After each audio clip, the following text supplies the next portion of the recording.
சின்ராசே, சின்ராசே, டேய் சின்ராசே.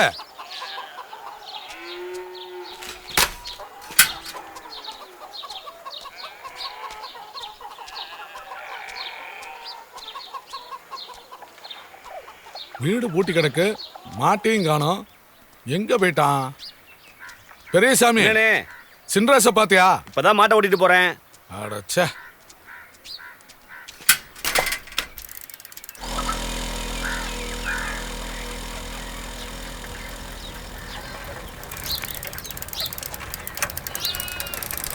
ஏப்பா, இந்த பூம்பு மாட்டுக்காரன் சின்ராச பாத்தியா? இப்பதான் போறாரு. சரிப்பா.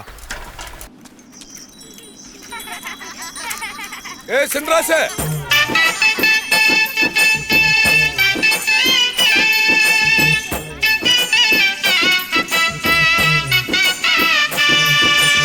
ஏ சின்ராச, தலைவர் உன்னை பார்க்கணும்னாரு. என்ன விஷயம்னே? தெரியலப்பா, பருத்தி காட்டுல நின்னுக்கிட்டு இருந்தேன். திடீர்னு என்ன கூப்பிட்டு சின்ராச கூட்டு வானாரு. ஏதாவது பிரச்சனையா? எனக்கு என்னப்பா தெரியும்?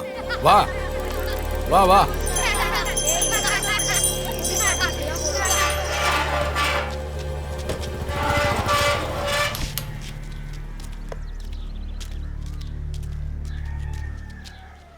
கும்புறங்கய்யா. வர சொன்னீங்களாமே. போன வருஷம் மார்கழி மாசம் இவன் வீட்டுக்கு போய் இவன் மக கல்யாண விஷயமா குறிப்பாத்து சொன்னியாடா? ஆமாங்கய்யா. நீ கொடுத்த உத்தரவாதத்துல தான் வடுகப்பட்டி சண்முக ஆசிரியர் மயனுக்கு இவன் பொண்ணை கொடுத்துருக்கான். பொண்ணை கட்டி கொடுத்த தேதியில இருந்து பிரச்சனை மேல பிரச்சனை தான். இப்போ இவன் பொண்ணு வாழ வெட்டி வந்து வீட்டுல உட்காந்துட்டு இருக்கா. இதுக்கு என்ன பதில் சொல்ற?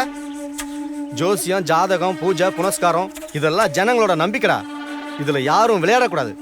உன் வாயிலிருந்து வர ஒவ்வொரு வார்த்தையும் அருள் வாக்கா நினைச்சுதான் ஜனங்க அவங்க குறைய சொல்ல உங்ககிட்ட வராங்க. அந்த நம்பிக்கை நீ காப்பாத்த வேணாமா? காசையும் காவலுக்கு அரிசியும் வாங்கிக்கிட்டு கண்டதையும் உளர்வு போல இருக்கு. இல்லங்கய்யா. டேய், நீ சொன்ன வார்த்தை நம்பி அவன் குடும்பம் நடுத்தரவுல நிக்குதுடா. அவங்களுக்கு என்ன பதில் சொல்ல போற? நீ சொல்றா. என் கந்தன் சொன்னா கடவுள் சொன்ன மாதிரிங்கய்யா. அவன் உத்தரவு கொடுத்து இது வரைக்கும் யாரும் சோட போனதில்ல. இவங்க விஷயத்துல ஏன் இப்படி நடந்ததுன்னு எனக்கு புரியலையா. உங்க அப்பா தாத்தா காலத்துல இதை தொழிலா பண்ணல, ஜனங்களுக்கு ஒரு சேவையா பண்ணாங்க. அதுக்கு தாண்டா எங்க அப்பா சன்மானமா உங்களுக்கு 2 சென்ட் நிலத்தையும் கொடுத்து அதுல வீட்டையும் கட்டி கொடுத்தாரு. இதெல்லாம் எதுக்காக பண்ணாரு? உனக்கு ஏதாச்சும் வேணா என்கிட்ட கேட்க வேண்டியதானடா. எதுக்குடா ஜனங்க வயித்துல அடிக்கிற? நீ குறி சொல்லி கிழிச்சதெல்லாம் போதும். உன் மாட்டை வித்துட்டு எங்கிட்டாவது போய் கூலி வேலை செஞ்சு பொழைச்சுக்க போ.